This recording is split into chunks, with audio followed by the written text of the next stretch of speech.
Hello guys and welcome back. In today's video we're actually going to be looking at what mods have actually been confirmed for Bannerlord. This is a list of confirmed mods actually listed on ModDB. I'm sure there are other developers working on other mods which I am just clearly not aware of. The first mod we're going to talk about is called Medievalism. Now this is definitely happening and the potential for this mod is absolutely huge, as it basically puts Bannerlord in an open world. Medievalism was partly inspired by the mod Persistent World for Warband, and that is the footage you can see on screen now. This mod for Bannerlord will offer a whole new range of features which none of us would have seen before. Its first and, in my opinion, one of its most exciting features is that it will have its own servers and in-house community management instead of many smaller servers with questionable administration. That means you won't have admins messing around, you'll actually have official admins from the mod team and from the community close to the mod team, henceforth decreasing the amount of, you could say, dodgy admins. Another feature that I found was particularly good was that there'd be a community simulation. Now, that means you would have villagers walking around, you would have a sense of community in places such as towns and cities, which would add a whole new level of immersion, especially to multiplayer, as we often see this in single player only. There's also lots of expanded crafting recipes if you wanted to do that side of things. For example, other players could get resources for the soldiers, so they can go off to war if you like doing that sort of thing. So that is a quick overview of Medievalism, the open world mod for Bannerlord. Our next mod is a Lord of the Rings mod. Now this is going to be absolutely stunning. They've already started to work on the castles, how they look, as well as some of the weapons, armor, and just the overall characters, which will be shown on screen. So this will be a single player Lord of the Rings mod. However, I would love to see some sort of multiplayer implemented into it, as that's what I mainly play. However, they do have a Middle-earth campaign map, as well as many new factions in comparison to their Warband mod.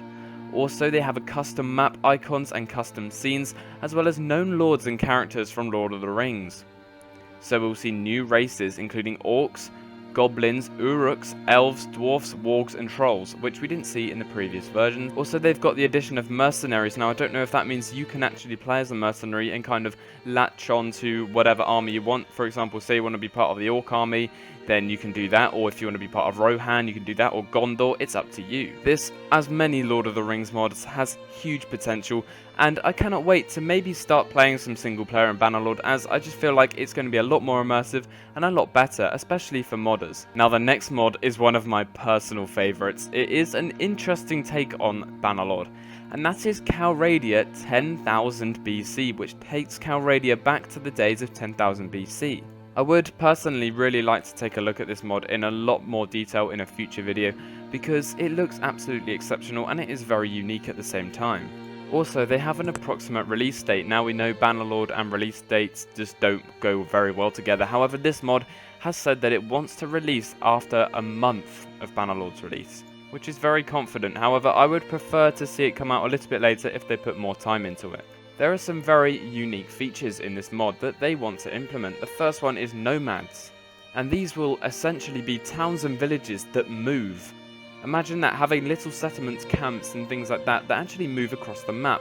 They'll have merchants, guards, everything you'll find in a normal town and village, however a lot less permanent. Now this has so many advantages. For example, if you're getting attacked by a lord's party, you can actually pack your stuff up and head away and try and run away, while some of your own lords actually cover your retreat. In some ways, sending one lord on a suicidal mission will save the whole town. There is one drastic change from your classic Mount & Blade single player, and that is there is no money system. There is no currency whatsoever. Instead, you have to use bartering and trading item for item. And as the mod is set in 10,000 BC, there will also be Neanderthals, Homo erectus and Homo es ildaltu. I'm not sure how you pronounce that. That was pretty fucking awful. There are these as well as humans as we know today. The next confirmed mod is called Full Invasion 3. Now this is the next in series of the Warband mods, Full Invasion 2, which was extremely successful. Basically, in Full Invasion, you have to defend against waves and waves and waves and waves of bots. You can actually play this with friends or your clanmates, and overall it's just a really fun mod. Now, Full Invasion 3 hasn't actually been talked about much. They haven't actually said much, which is a shame. I mean, I would just like to put it in the list, as basically I want to tell you that it is coming, and for you to actually expect its release in Bannerlord. The penultimate mod on this list is Mount & Blade 2 Rome. This is another modding team that actually haven't revealed too much about what they want to put in, however they have got some very nice concept art, beginning with the gladii and the short swords, as you know the Romans used, as well as these huge shields, and they look beautiful. Look at that. With some more texture detail they will look absolutely amazing. They also have some concept art on the Roman javelin, which looks very, very nice, and I think their concept art is very, very limited at the moment, as they actually haven't got the game, so they are trying their best. And also they have some Roman helmets, and these look very, very nice as well. Another thing that would be very good to implement in the game is actually having the Romans' formations, for example, actually being able to do the tortoise formation, which I'm sure very many of you will know, and that is where they would have their shields directly above their head, and the people in front of them will have the shields directly in front of them, and the people either sides will have them facing outwards. Now, that actually causes a massive wall of shields, protected from arrows by the top, the sides, and the front, and it basically made them invincible. Now, the last mod on this list is actually called Templars Crusade, and it is actually being developed by Slovak. The only evidence I have for this mod is through the title, and it basically just implements that it will be some sort of Crusader mod, where the European countries can wage holy war on the Middle East. I am personally very excited for this mod, as Anno Domini 1257 AD was one of the only single player mods I actually played, and I really enjoyed it, so I'm looking forward to see a Crusader mod in Mount & Blade 2 Bannerlord. So guys, that is the end of the confirmed mods for Mount & Blade. I will leave all the links to their designated ModDB pages in the description below. Now, this is the end of the video. I hope you did enjoy it. It is really nice to take a look at the mods for Bannerlord, and it just gives us something else to look forward to.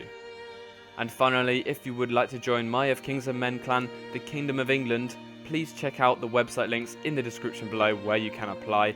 If you didn't know what Of Kings and Men is, it's basically a persistent medieval war game where you can have up to 200 players in one battle, and it is a whole lot of fun. Anyway guys, thank you for watching, and I'll see you in the next one.